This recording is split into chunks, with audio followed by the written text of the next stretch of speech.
नमस्कार साथियों, कलाम क्लासेज नोहर में आपका एक बार फिर से हार्दिक स्वागत है। आज का जो हमारा टॉपिक रहेगा वो है टॉपिक क्षेत्रफल, जिसके अंदर हम सबसे पहले देखेंगे विश्व के 7 महाद्वीप और 5 महासागर क्रम से। देखिए, पूरी जो पृथ्वी है उसका कुछ भाग स्थल भाग है। पूरी पृथ्वी का 29.2% हिस्सा क्या है? स्थल भाग। और 70.8% जल है। जो स्थल है वो 7 महाद्वीपों में है और जो जल है वो 5 महासागरों में। तो देखिए, महाद्वीप विश्व का सबसे बड़ा 1 नंबर का महाद्वीप है। 1 नंबर पर आता है एशिया। 1 पर आता है एशिया। एशिया नाम में लिखा हुआ ए है तो एशिया है। 1 नंबर पर कौन सा? विश्व का क्षेत्रफल की दृष्टि से सबसे बड़ा महाद्वीप जो है वो कौन सा है? एशिया। एशिया के बाद दूसरा जो महाद्वीप आता है वो आता है अफ्रीका। विश्व का दूसरा सबसे बड़ा महाद्वीप कौन सा है? अफ्रीका। अफ्रीका के बाद 3 नंबर पर आता है, नाम में लिखा है कि मैं तीसरे नंबर पर हूं, 3 नंबर पर नाम में लिखा हुआ है 3 नंबर उत्तरी अमेरिका। तीसरा सबसे बड़ा महाद्वीप जो है वो कौन सा है? उत्तरी अमेरिका। नीचे आएंगे तो 3 से नीचे आए 4 नंबर पर आ जाएगा दक्षिणी अमेरिका। 4 से और नीचे आएंगे 5 नंबर पर, तो 5 नंबर पर आ जाता है अंटार्कटिका। अंटार्कटिक या इसे बोलते हैं हम दक्षिणी ध्रुव, या इसे बोला जाता है श्वेत, या इसे बोला जाता है जन शून्य, या इसे बोला जाता है विज्ञान को समर्पित।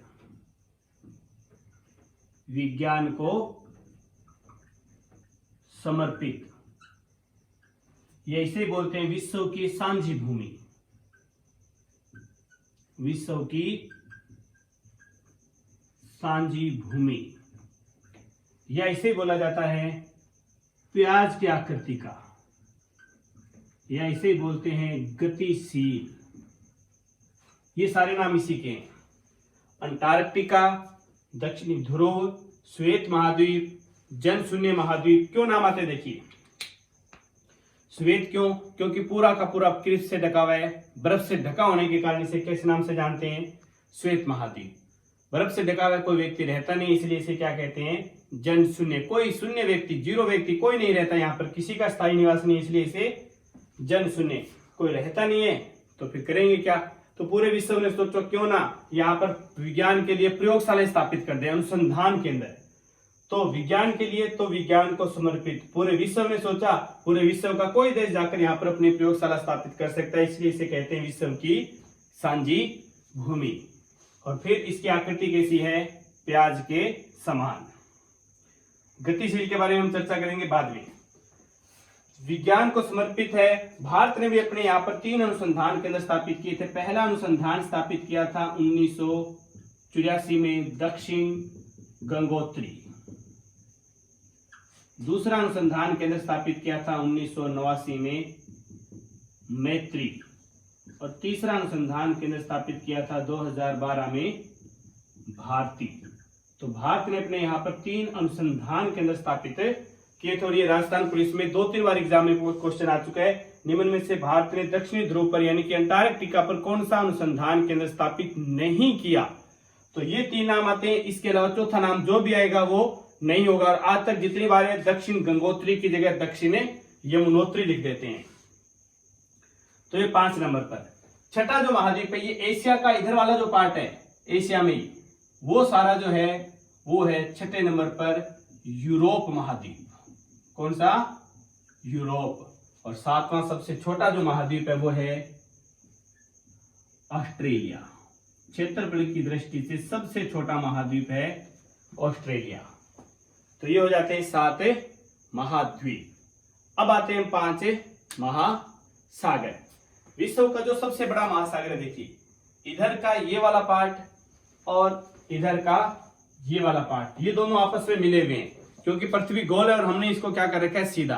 अगर गोल करेंगे तो वापस पीछे की साइड में जाकर ये दोनों पार्ट आपस में मिल जाएंगे। तो वो और ये दोनों, ये है विश्व का सबसे बड़ा महासागर जिसका नाम है प्रशांत महासागर। आकृति है त्रिभुज के समान। आकृति कैसी है इसकी? त्रिभुजाकार। ये बीच के अंदर जो फैला हुआ है एस आकार में, ये 2 नंबर पर विश्व का सबसे बड़ा महासागर है। नाम आता है अंटलार्कटिक या अंध महासागर। अंटलार्कटिक या अंध महासागर। और 3 नंबर पर, और इसकी आकृति कैसी है? अंग्रेजी के एस आकार के समान। 3 पर ये देखिए आकृति एम आकार का आता है हिंद महासागर। हिंद महासागर। हिंद महासागर एकमात्र ऐसा महासागर जिसका नाम किसी देश के नाम पर है। कौन से देश के नाम पर? हिंदुस्तान। तो क्या वर्तमान में हिंदुस्तान नाम का देश है? नहीं। देखिए, भारत के संविधान में शब्द है केवल भारत या इंडिया।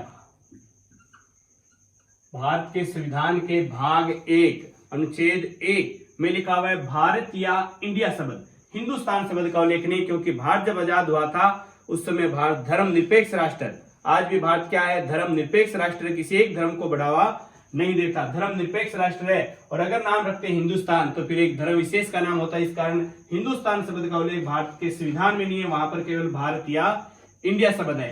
और पीछे एक एग्जाम में क्वेश्चन ये भी आया था कि इंडिया शब्द किस भाषा का है, किस भाषा का शब्द है? और उसके ऑप्शन थे, ए ऑप्शन था अंग्रेजी, बी ऑप्शन था फ्रेंच, सी ऑप्शन था अरामेइक और डी ऑप्शन था ग्रीक। अब ग्रीक लिख दे, यूनानी लिख दे या लेटिन, एक ही बात है। तो इसका सही आंसर क्या होगा? ग्रीक, यूनानी या लेटिन भाषा का शब्द है। इंडिया अंग्रेजी भाषा का शब्द नहीं है, अच्छे से याद रखनी ये बात। भारत में देखिए सबसे पहले जो विदेशी आक्रमणकारी आए थे वो आए थे ईरानी, और ईरानियों ने इस क्षेत्र को नाम दिया था हिंदुस्तान। ईरानी शहर को है बोलते थे, इन्होंने नाम दे दिया हिंदुस्तान। फिर आए यूनानी, जो विदेशी आक्रमणकारी आए थे यूनानियों ने इस क्षेत्र को नाम दिया इंडिया। वो सिंधु नदी को इंडस कहते थे और इस क्षेत्र का नाम क्या रख दिया? इंडिया। और फिर विष्णु पुराण में पहली बार हमें कौन से शब्द का? भारत शब्द का उल्लेख मिलता है। विष्णु पुराण में लिखा हुआ है कि समुद्र के उत्तर में तथा हिमालय के दक्षिण में जो देश है वो क्या है? भारत है। समुद्र के उत्तर में तथा हिमालय के दक्षिण में जो देश है वो भारत है, और वहां के निवासी भारतीय। तो ये यहां पर जो देश है वो कौन सा है? भारत। और भारत ऐसा लिखा हुआ है विष्णु पुराण के अंदर। इसके अलावा कालिदास ने भी अपनी रचना अभिज्ञान शकुंतलम में कहा था, कालिदास ने अपनी रचना अभिज्ञान शकुंतलम में ये बात कही है कि भरत जन के द्वारा बसाए जाने के कारण ये क्षेत्र क्या कहलाया? भारत कहलाया। तो भारत का उल्लेख विष्णु पुराण में, कालिदास के अभिज्ञान शकुंतलम में, जबकि ईरानियों ने इसे क्या कहा था? हिंदुस्तान। भारत पर आने वाले पहले विदेशी आक्रमणकारी भी कौन थे? ईरानी थे। फिर यूनानी आए तो इन्होंने इस क्षेत्र का नाम रख दिया इंडिया।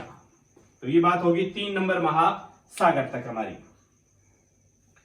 उसके बाद चौथा महासागर यही है, जो 5 नंबर का महाद्वीप था वही 4 नंबर का महासागर। अब देखिए इधर एक नाम लिखा था हमने, गतिशील महाद्वीप। तो गतिशील महाद्वीप है, जो गतिशील महाद्वीप भी और गतिशील महासागर भी। कि इसकी आकृति देखिए, पूरा का पूरा हमने नाम लिखा था श्वेत। क्यों लिखा था? क्योंकि ये बर्फ से ढका हुआ था। बर्फ से जमा होने के कारण देखिए गर्मी आएगी तो बर्फ पिघल जाएगी, महाद्वीप का आकार क्या होगा? छोटा, और साइडों में जो महासागर उसका आकार क्या हो जाएगा? बड़ा।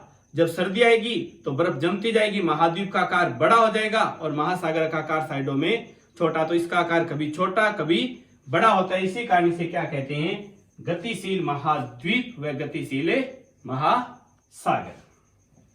फिर 5वें नंबर पर सबसे बड़ा, ये सबसे छोटा जो महासागर है वो आता है आर्कटिक। आर्कटिक या इसे बोलते हैं उत्तरी ध्रुव महासागर। विश्व का सबसे छोटा महासागर, आकृति इसकी अंग्रेजी के डी अक्षर के समान। तो ये हो जाते हैं 5 महासागर और 7 महाद्वीप। 2 बातें और लिखते हैं इसके अंदर।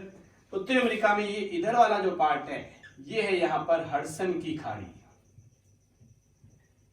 हडसन की खाड़ी विश्व की सबसे बड़ी खाड़ी, विश्व की सबसे बड़ी खाड़ी जो वो कौन सी है? हडसन की खाड़ी। और एक हमें अच्छे से याद रखना है, यूरोप और अफ्रीका के बीच यहां पर जो है वो है भूमध्य सागर। 2 स्थलखंडों के नाम लिखेंगे। उत्तरी अमेरिका से ऊपर इस साइड में आता है ग्रीनलैंड। ग्रीनलैंड जो है ये विश्व का सबसे बड़ा द्वीप है। विश्व का सबसे बड़ा द्वीप जो है वो कौन सा है? ग्रीनलैंड। अफ्रीका और एशिया के बीच यहां पर जो ये है अरब प्रायद्वीप। कौन सा प्रायद्वीप है? अरब प्रायद्वीप। प्रायद्वीप वो होता है जिसके 3 ओर जल हो। खाड़ी वो होती है जिसके 3 ओर स्थल। यहां पर खाड़ी है, देखो 3 और स्थल भाग है तो खाड़ी आ गई। यहां पर ये प्रायद्वीप है, इधर भी जल, इधर भी जल और इधर भी जल। 3 और जल है तो क्या है? प्रायद्वीप। और अरब प्रायद्वीप विश्व का सबसे बड़ा प्रायद्वीप है। विश्व का सबसे बड़ा प्रायद्वीप जो है वो है अरब प्रायद्वीप। तो ये होते हैं हमारे विश्व के सारे महाद्वीप और महासागर, जिसमें 7 महाद्वीप आ गए, 5 महासागर आ गए और एक एक दो हमने विश्व का सबसे बड़ा द्वीप, सबसे बड़ा प्रायद्वीप, सबसे बड़ी खाड़ी और कितना स्थल खंड है, कितना जल खंड है। तो आज के लिए इतना ही। चैनल को जल्दी से लाइक कीजिए और सब्सक्राइब कीजिए तथा ज्यादा से ज्यादा इस वीडियो को शेयर कीजिए। धन्यवाद। जय हिंद।